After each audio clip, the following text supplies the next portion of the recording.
Porque iniciamos este programa con, de nuevo, nuestro neuropsicólogo de cabecera casi, Juan Arias, de la Clínica Goa. Buenas tardes, bienvenido. Buenas tardes. Juan, vamos a hablar de la dislexia. Hay mucha gente que puede decir en casa, no, yo sé lo que es, aunque, bueno, realmente, ¿qué es la dislexia? Pues vamos a ver, la dislexia es básicamente un trastorno de aprendizaje, es el trastorno de aprendizaje de la lectoescritura. O sea, está englobado en lo que se llaman dificultades específicas de aprendizaje, concretamente de la lectura y de la escritura. Vale, pero ¿cuál es la causa que produce esa confusión? No sé si es una confusión entre letras, uno lee mal, invierte... Bueno, puede haber un poquito de todo esto. La dislexia es un trastorno, como muchos de los que hemos hablado por aquí, es un trastorno neurobiológico, con una fuerte carga hereditaria y genética. Bien.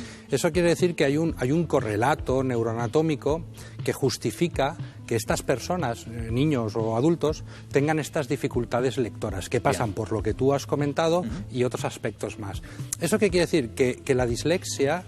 se es disléxico y se será disléxico. Es decir, la dislexia no es una enfermedad, no es una enfermedad que tenga cura, sino que la persona que era disléxico, como en consulta nos dicen muchos, yo era disléxico, bueno, usted era disléxico y seguirá siendo disléxico. Y posiblemente sus hijos también padezcan algún tipo de dislexia. Pero claro, eso no presupone que una persona disléxica es una persona con menos capacidad intelectual, porque, por ejemplo, el premio Princesa de Asturias de las Letras, Ford, era diagnosticado y reconoce que fue disléxico, fue diagnosticado disléxico cuando exacto, era niño. Richard Ford, premio Princesa de Asturias de este año en las Letras, escritor norteamericano y escritor y disléxico, ¿no? Él comenta pues cómo ha tenido sus dificultades y sigue teniendo sus dificultades y su ritmo, pero lo que está claro es que la dislexia no tiene absolutamente nada que ver con el nivel intelectual. Bien. Los niños disléxicos, te hablo de niños, pero los niños disléxicos no son más tontos, por así decirlo, aunque ellos muchas veces te lo refieran y se sientan así y muchas veces presenten fracaso escolar. Pero es debido básicamente a las dificultades que tienen. Acabas de hablar del fracaso escolar. Los primeros síntomas y quien primero puede darse cuenta de que el niño tiene un problema a la hora de leer, ¿son los maestros? Exacto. Fíjate, yo incluso me centraría incluso en la época preescolar, en la época de educación infantil, antes de la lectura. Hay unos prerequisitos lectores que ya te pueden indicar que este niño puede presentar, cuando empiece con el proceso de adquisición lector, vamos a los 6, 7 años, dificultades que conlleven pues una dislexia. Entonces, estamos hablando de edades muy tempranas. El diagnóstico ha de ser, o al menos la sospecha diagnóstica ha de ser muy temprana, y la intervención ha de ser también muy temprana para evitar esto que hablábamos ahora, ¿no? Sufrimiento, dificultad y fracaso escolar. Has dicho antes que realmente una persona es casi disléxica toda la vida. Entonces, el tratamiento no es tanto resolutivo como paliativo. ¿Qué es lo que hacéis? Bueno, quizás sí que sería un tratamiento resolutivo en el sentido de buscar soluciones o alternativas o adaptaciones para que ese niño o esa persona pueda adquirir un proceso o un procesamiento lector bastante normalizado. Cuanto antes sea la intervención, más temprana sea una intervención logopédica, por ejemplo, inicialmente, o una intervención psicopedagógica, ese niño mayores posibilidades tiene de llegar a tener una lectura bastante normalizada y no tener ninguna dificultad a nivel académico, por ejemplo.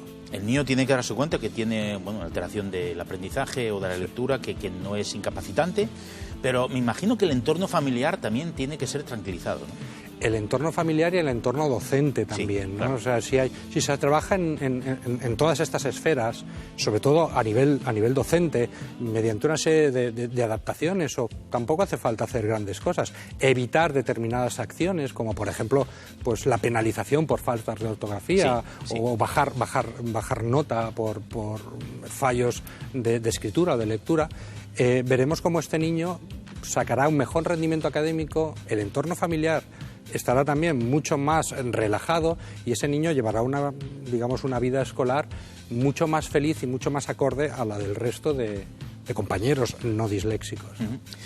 Bueno, hablamos del entorno escolar, pero el entorno familiar de alguna manera puede darse cuenta de que su hijo o su hija es disléxico o disléxica por alguna cosa concreta. Pues habitualmente, por ejemplo, en estas fechas, sí, ¿no? Cuando les dan los resultados académicos, sí, cuando dan resultados académicos y ven que el niño o la niña, con mucho esfuerzo, dedicándole muchas horas de trabajo a deberes y a estudios, y eso no se ve reflejado en las notas y traen los suspensos, y eso yo le diría a esos padres que lo consulten con el equipo docente, que digan a ver si es que hay, por ejemplo, una dificultad específica de aprendizaje que está haciendo que este niño, pues lo que está rindiendo en casa, se manifieste en los resultados académicos. El tratamiento, como dijiste, hablabas de logopedas, neuropsicólogos, ¿es multidisciplinar realmente? Bueno, en un principio, con un tratamiento logopédico sí, bien focalizado o psicopedagógico, ya lo tenemos. Tampoco tiene por qué ser una intervención muy compleja, sí que tiene que ser una intervención más que multidisciplinar, multisensorial, ¿no? Se trabaja con muchas distintas técnicas y maneras, pero lo más importante es que ha de ser un trabajo bien dirigido y un trabajo precoz, o sea, una intervención muy precoz. La precocidad es importante, por lo insistes mucho en ello, ¿no? Siempre, siempre. No sé si hay estudios, ¿se prevalece más en hombres o mujeres, o niños o niñas? Bueno, ahora mismo estamos hablando arriba abajo de alrededor del 10% de la población en edad escolar va a sufrir una dificultad o un trastorno del aprendizaje. Entre ellos el más estudiado es la dislexia, pero también tienes afectación del cálculo como la discalculia o la disgrafía, que bueno, esos van a la par.